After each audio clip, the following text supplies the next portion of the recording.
वहां एक ज्योत निरंजन नाम का अंडे से निकला हुआ प्राणी था, आत्मा था। उसने कुबद छाई एक पैर पे खड़ा होके तप करने लगा।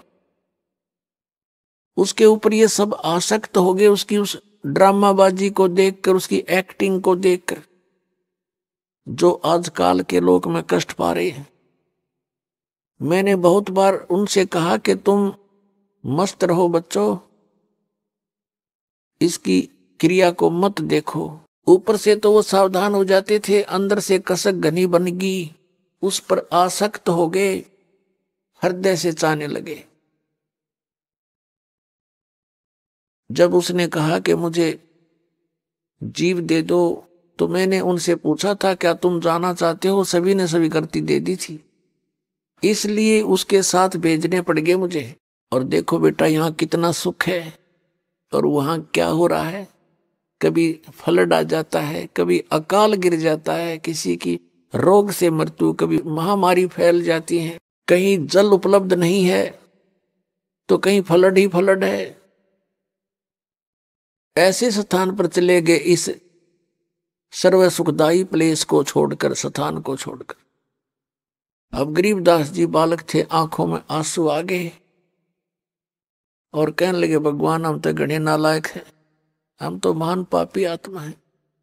हमने देखो एक कैसे भरी थाली का ठोकर मारी, यहाँ सब कुछ उपलब्ध है, हरे भरे बाग हैं, यानी सदाबहार फल फ्रूट हैं, सदाबहार बेल हैं, सब तरह के यहाँ पर दूधों की नदी बह रही है।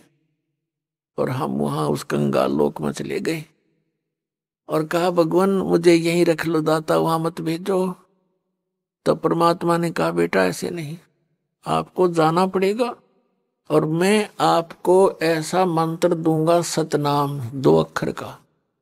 उस सतनाम के जाप को करना और मेरी महिमा को सुनाना सबको।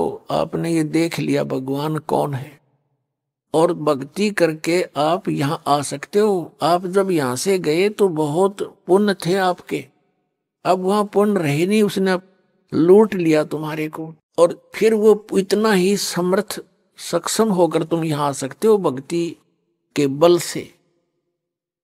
और एक मंत्र में ऐसा दूंगा तुम्हें, अभी बताना नहीं किसी को, लेकिन लिख देना सारी वाणी में। मैं तुझे एक वाणी दूंगा, एक ज्ञान भरूंगा तेरे अंतःकरण में, उसको फिर तू बोल बोल के सुनाना।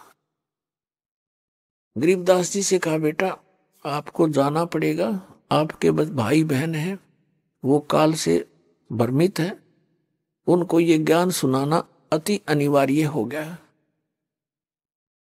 तब गरीबदास जी ने कहा जो आपकी आज्ञा पर, मेरे साथ रहना मालिक, बहुत गंदा लोग है वहां, तो विचलित हो जाऊं कहीं मैं परमात्मा।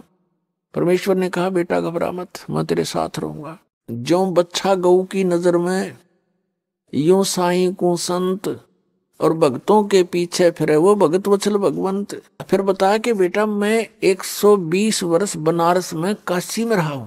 120 वर्ष में काशी में एक कबीर नाम से धानक जुलाहे रूप में लीला की मैंने। और मेरा उद्देश्य वहां था जनता को समझाना, तत्व ज्ञान